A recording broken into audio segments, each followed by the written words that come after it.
Olá, seja bem-vindo ao meu canal. Eu sou o professor Pedro Júnior e hoje a gente vai estar falando de um tema bastante novo, né, que depois de muitos anos, finalmente acabou sendo aprovada, né, pelo Congresso Nacional, depois pelo Senado Federal, né, que é a famosa reforma tributária que foi consolidada através da emenda constitucional número 132 de 2023. Então, é um tema bastante atual e vamos falar sobre isso para vocês poderem se interar a respeito do assunto. Então, antes de mais nada, se inscreve no canal, ativa as notificações, compartilha esse vídeo caso você ache interessante, né, para poder ajudar na divulgação do canal.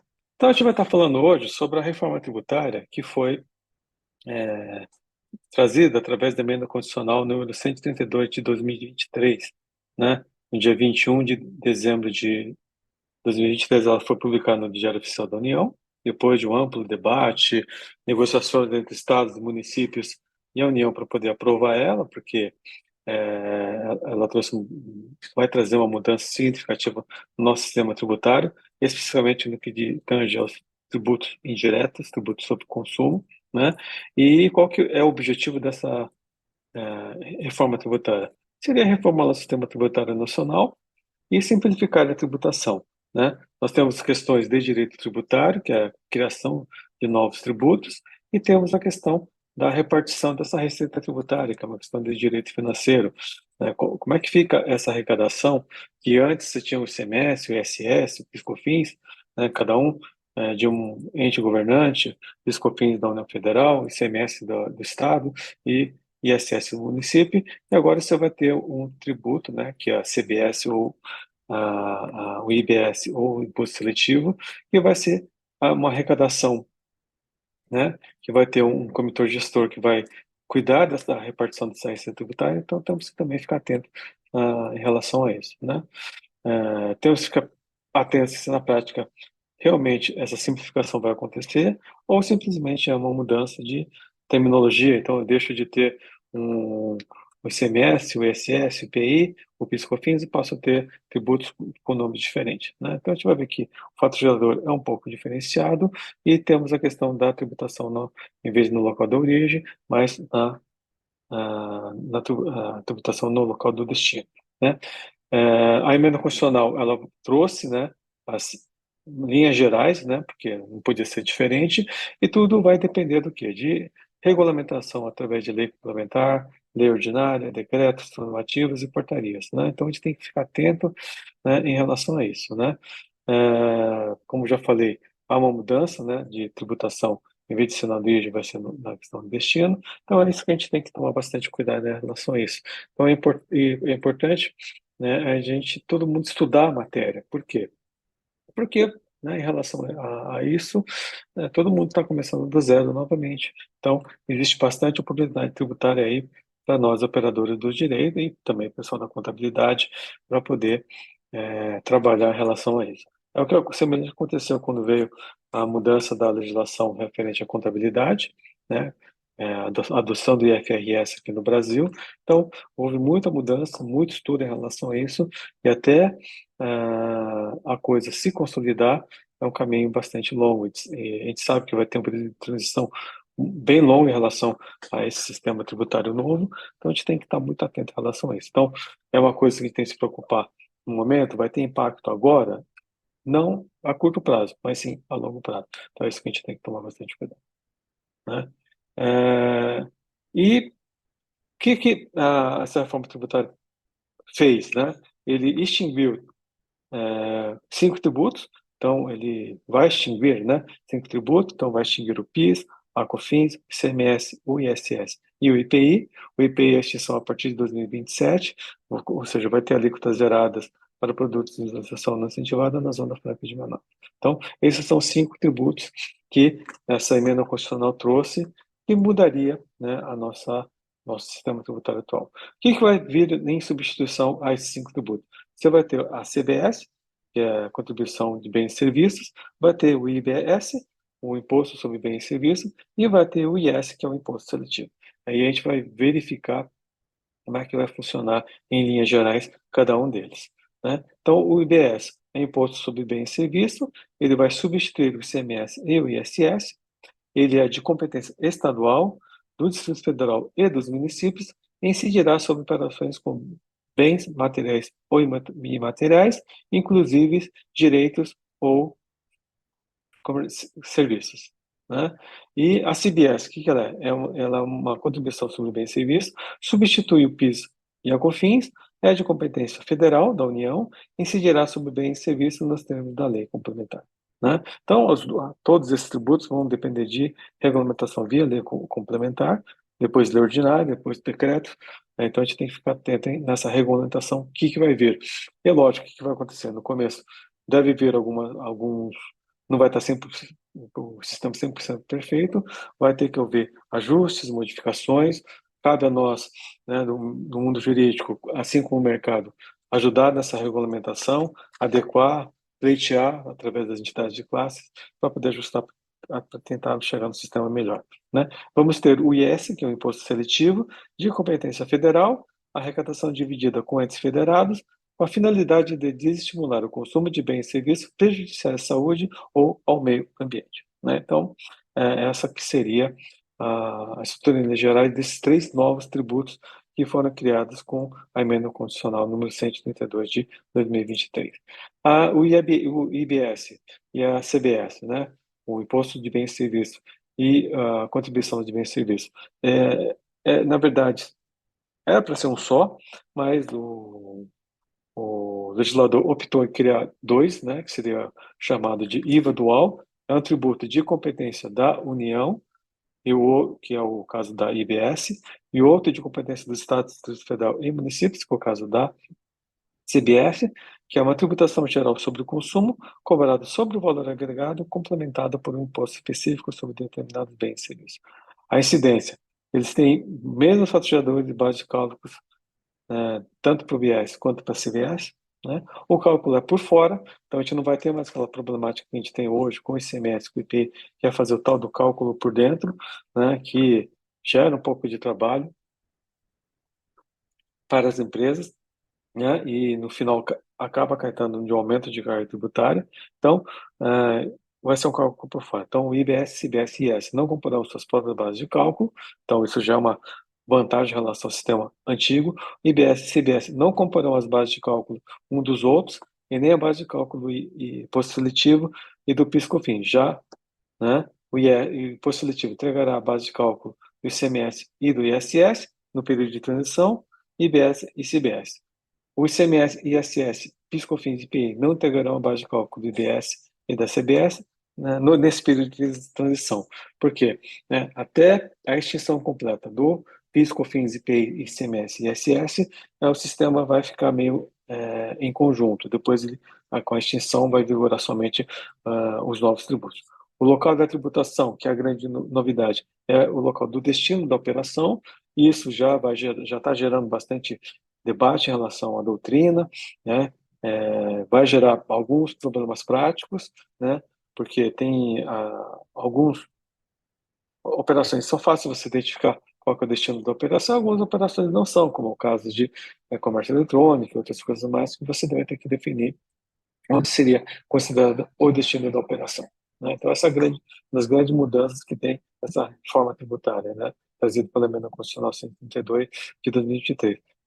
Deixa de ter tributação na origem, né, e traz a tributação no destino da operação. As alíquotas do IBS por estado ou município, né, cada um vai regulamentar na sua alíquota. E para o CBS vai ser uma alíquota única, porque é federal. A alíquota do imposto seletivo vai ser definida por tipo de bem e serviço, porque como ele é seletivo, realmente tem que funcionar dessa maneira, né?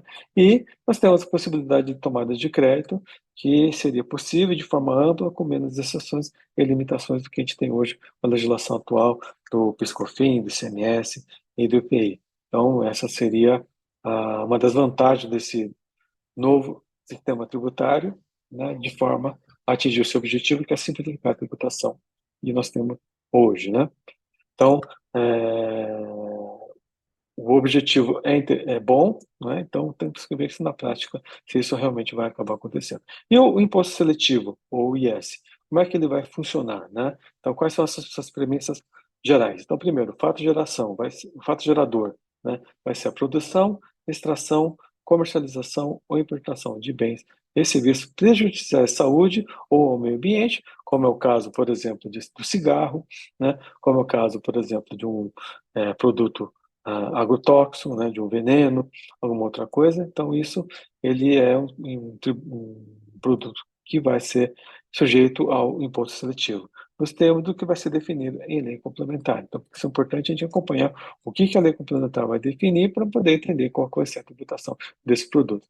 Ele é monofásico, incidirá uma única vez sobre esses bens e serviços, não integrará sua própria base de cálculo, mas integrará a base de cálculo do ICMS, ISS, IBS e CBS. Então, você não vai colocar ele sobre ele mesmo, mas vai integrar a base de cálculo desse outro tributo.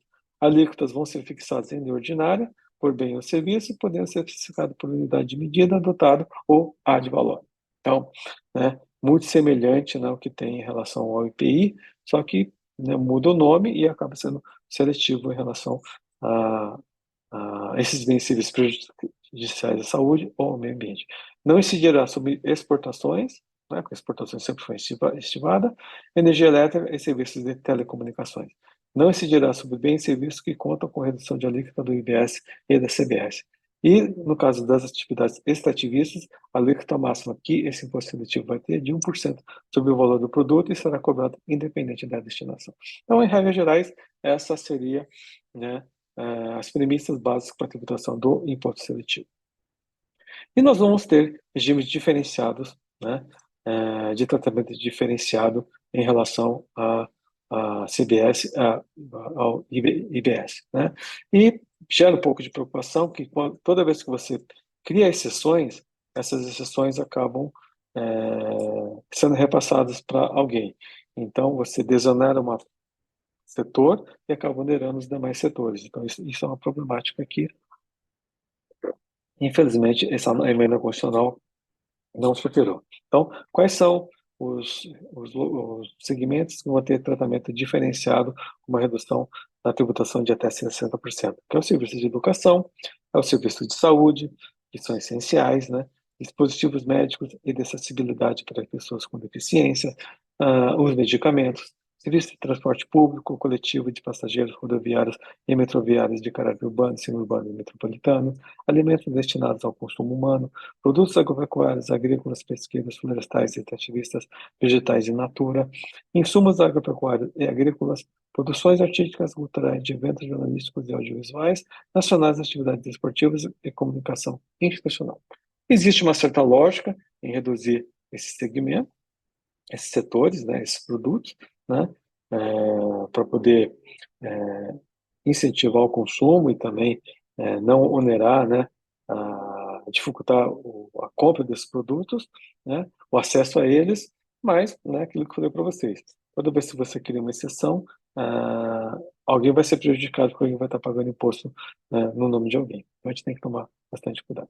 Nós temos também uma redução de 30% da alíquota do IBS e CBS, de 30% da prestação de serviços de produção intelectual, natureza científica, literária ou artística, desde que submetidas à fiscalização por conselho profissional. Que é o caso dos advogados, contadores, médicos, né, artistas, né, desde que tenha uma fiscalização por conselho profissional, eles terão uma redução da CBS de 30%, né, e também vai ser regulamentado por lei complementar. Então, existe um tratamento diferenciado para esse segmento.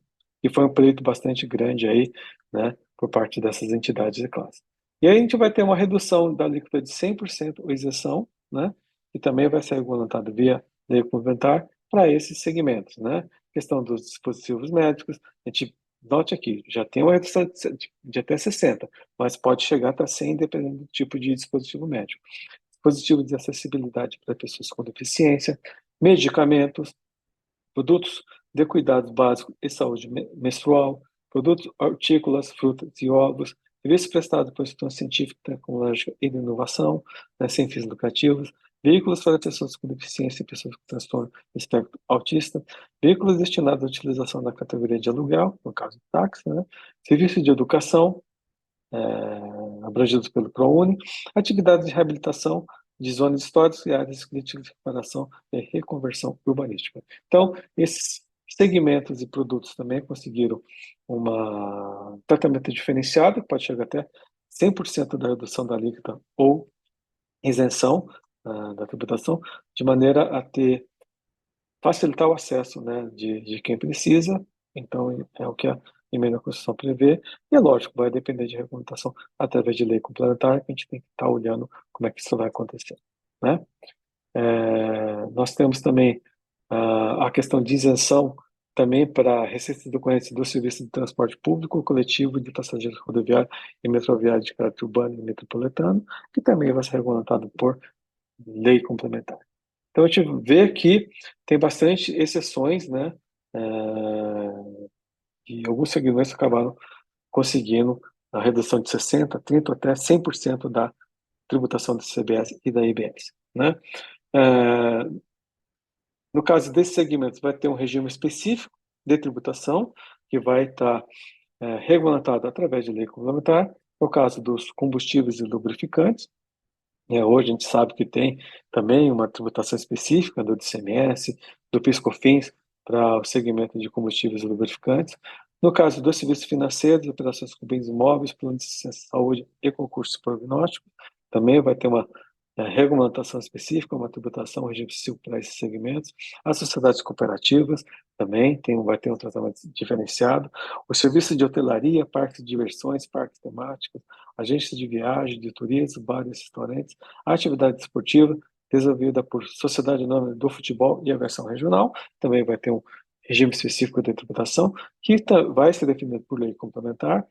Também o serviço de transporte coletivo de passageiros rodoviário intermunicipal, interestadual, ferroviário e hidroviário, também vai ter um regime específico de tributação regulamentado através de lei complementar. Então, a gente tem que, volto a falar, ficar muito atento o que essa lei complementar vai trazer, né? E ficar atento se não vai ter aumento de carga tributária para segmentos e verificar quais são as oportunidades que a gente vai ter em relação a esses segmentos, o que essa emenda constitucional está trazendo para a comunidade em geral. Aí a gente tem o regime de compensação de créditos do IBS e da CBS, né? Hoje a gente tem o sistema de compensação do crédito do ICMS, do IPI e do PIS/COFINS, não cumulativo, e a gente vai ter um regime de compensação de crédito do IBS e da CBS, né? Porque ele é um tributo não cumulativo, então também vai existir essa possibilidade. Então, a lei complementar, né, mais uma vez, a lei complementar vai tratar sobre isso, então o Congresso tem 6 meses aí para poder trazer essas leis complementares, então a gente vai ter que estar muito atento a isso, então todo mundo tem que estudar muito em relação ao que está vindo aí, para regulamentar essa emenda constitucional. Essa lei complementar disporá sobre a hipótese que o provimento do crédito IBS e CBS fica condicionado à verificação do efetivo recolhimento do tributo, né? Então, tem que ter o recolhimento dele para você poder fazer a compensação, desde que o adquirente possa efetuar o recolhimento do imposto incidente nas aquisições de bens e serviços ou o recolhimento do imposto ocorra na liquidação financeira da operação. Então, você comprovou que ele foi recolhido, você tem direito a tomar o crédito. Então, é basicamente isso que a emenda constitucional traz, é lógico que vai estar regulamentado via lei complementar. E vamos verificar sempre, né, se a lei complementar, a lei ordinária, não extrapola o que a Constituição assim define. Se houver uma violação ao que dispôs a Constituição, a gente tem uma lei inconstitucional, então existe oportunidade do contencioso administrativo judicial em relação a essa matéria. Em relação ao crédito de ICMS, né, que as empresas têm, né, porque o que acontece? A gente está tendo período de transição, deixo de ter a incidência do ICMS e passo a ter a incidência da CBS, né? Como é que ficou o crédito de ICMS que eu tenho lá acumulado que eu não utilizei? Eu vou perder? Então, não há perda disso e a emenda constitucional prevê, né, regras gerais de como isso vai funcionar, e é lógico, vai depender de regulamentação via lei complementar. Então, no caso do crédito de ativo físico, eu vou poder compensar 1,48 avos por mês, né? Como já acontece, então vou poder continuar compensando esse valor, né? Os demais ativos, eu vou poder compensar em 240 parcelas mensais sucessivas, posso eventualmente pedir o ressarcimento desse valor, caso eu não consiga utilizar, né? E na impossibilidade de compensação, né, o ressarcimento vai ser definido pelo comitê gestor do IBS, né? Possibilidade de transferência de créditos a terceiro a ser determinado por lei complementar. Então, existe a possibilidade da transferência de crédito, como acontece hoje, né, que a gente sabe que são restritas, essa possibilidade existe, e também vai ser definido por lei complementar. A partir de 2033, o que vai acontecer com esse saldo? Porque a partir de 2033, o semestre é extinto, não posso mais ter a incidência dele. Deverão ser homologados pelo Estado e Distrito Federal para ser compensados com o IBS, serão atualizados pelo IPCA a partir de 2033 e a possibilidade de transferência de créditos a terceiro a ser determinada por lei complementar. Então, você vai ter uma regra desse saldo de semestre até 2032 e vai ter que sobrar uma regra a partir de 2033. Então, é isso que vai a lei, a emenda constitucional dispõe, trouxe, né, em relação a isso, e vai ter que ser regulamentado através de lei complementar. Então, eu não perco esse valor, que é bastante importante, né? As empresas vão ter, que é uma das grandes preocupações, né? Ou seja, vou perco esse direito, né? Os estados vão me ressarcir, então a lei acabou trazendo essa possibilidade. Em relação ao crédito acumulado de PIS/COFINS e IPI, que são créditos federais, o que vai acontecer? A lei complementar disporá sobre a forma de utilização desses créditos, inclusive os presumidos, que não tem sido apropriada ou utilizada até a extinção dos tributos a que se refere. Então, a lei vai tratar, né, do saldo que eu tiver quando o PIS/COFINS e IPI foi extinto, o que eu vou poder fazer para poder utilizar? Os créditos que cumprem com os requisitos legais poderão ser usados para compensar com débito de outros tributos federais, incluindo o CPF, ou serem ressarcidos em dinheiro. E essa é uma grande preocupação.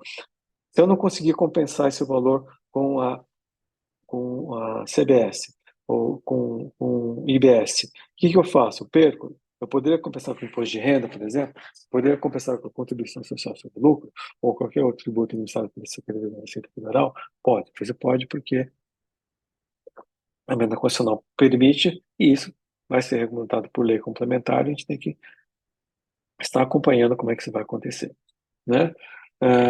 No caso de crédito presumido de aquisição por pessoa física, né, também existe a possibilidade que a emenda constitucional prevê, e vai ser regulamentado também através de lei complementar. Então, o produtor rural, pessoa física ou jurídica optante por regime diferenciado, o transportador de carga autônomo de pessoa física vai ter direito a crédito presumido.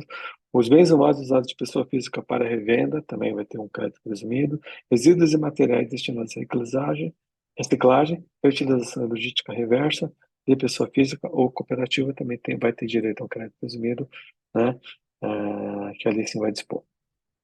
No caso da Zona Franca de Manaus e área de livre comércio, a lei do IBS e CBS estabelecerão mecanismos necessários com ou sem contrapartida para manter o diferencial competitivo assegurado à Zona Franca de Manaus e áreas de livre comércio existente em até 31 de maio de 2023, tá? Então, vai ter uma lei que vai regulamentar, né, como é que isso vai funcionar.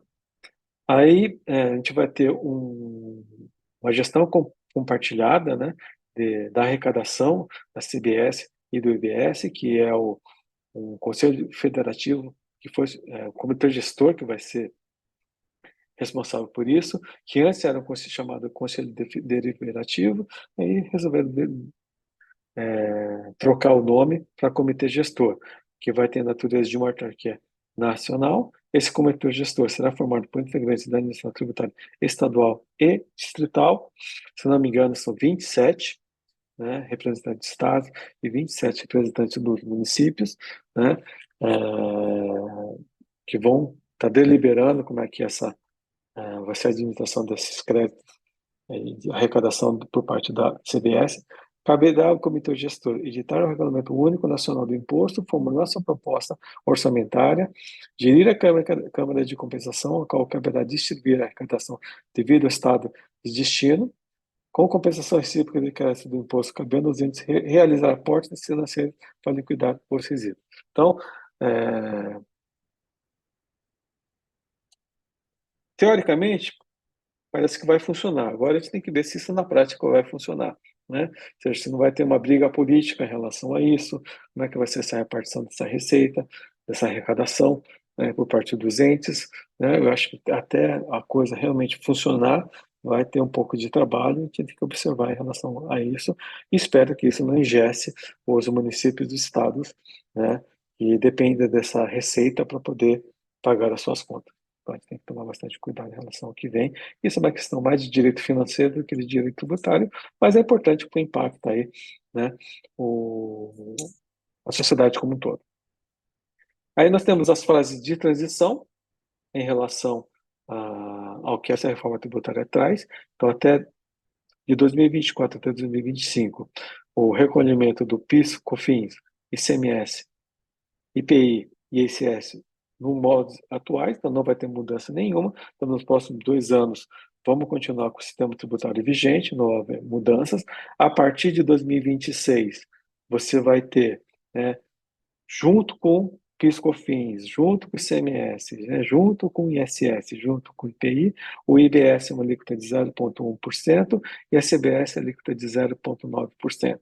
Então, é meio que, paralelamente, os dois sistemas vão funcionar, então vamos começar aos poucos o novo sistema tributário, junto com o antigo, né? E em 2027, o que vai acontecer? O PIS/COFINS deixa de existir, e vai ter a instituição da CBS, o IPI vai ser reduzido a 0% e o imposto seletivo começa a vigorar, começa a ser cobrado. De 2027 a 2028, tanto o IBS quanto o IBS vai ter uma alíquota estadual de 0,05% e o IBS municipal de 0,05%. A partir de 2029 até 2032, as alíquotas do ISS e do ICMS serão reduzidas proporcionalmente. 2029, 10%, 2030, 20%, 2031, 30% e 2032, 40%. Né?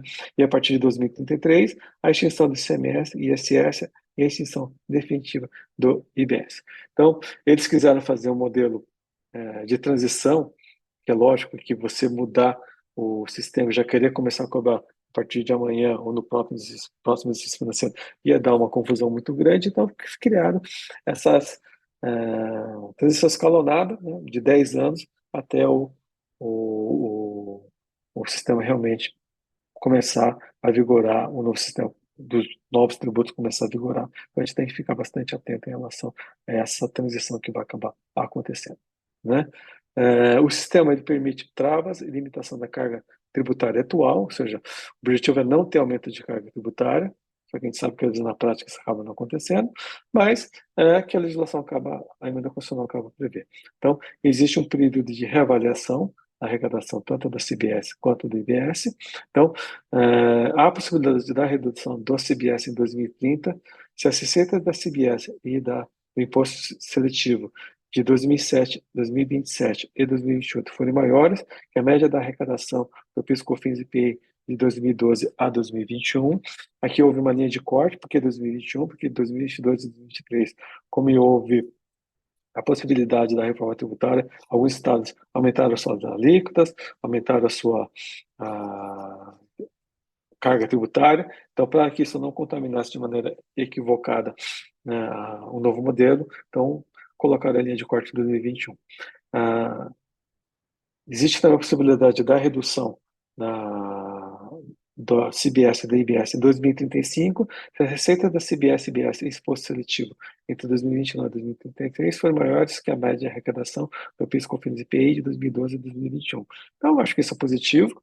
Então, se houver um aumento da arrecadação desses tributos, né, em 2007 e 2028, então existe em 2030 a possibilidade de redução, e se houver um aumento dessa arrecadação de 2029 e 2033, existe a possibilidade da redução em 2035. Então, acho que isso é interessante, a gente tem que ver se isso na prática vai acabar acontecendo. Então, em linhas gerais, é isso que eu queria falar em relação a essa reforma tributária, trazida pela emenda constitucional número 132 de 2023. Então, é novo cenário político, um novo cenário jurídico em relação a isso, tem que ficar bastante atento. Então, já está vigorando, portanto, é uma realidade. Não é o sistema perfeito, existem críticas em relação a isso, assim como existe muita gente que comemorou essa mudança, mas a gente tem que ser bastante realista em relação a isso. Então, nós temos que ficar bem atentos que vai vir através dessas leis ordinárias, leis complementares, decretos extranormativos. É importante verificar a legislação que regulamentar a questão do conceito de destino para fim de tributação, que isso é uma coisa nova para nós, né? Aqui, porque a gente sempre se acostumou com a tributação em relação à origem, né? Então temos que ficar atentos que a lei complementar irá regulamentar, assim como as leis ordinárias e decretos normativas também, né?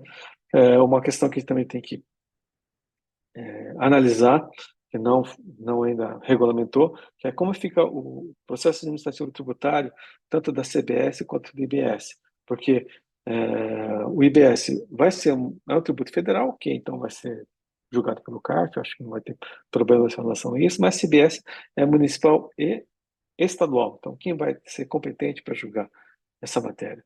Vai ser o Tribunal Estadual ou vai ser o Tribunal Municipal? Então, como é que vai ficar esse processo administrativo tributário? Como é que vai ser as autuações em relação a isso? A gente tem que tomar bastante cuidado em relação a isso, né? E existe bastante oportunidade tributária em relação a isso, né?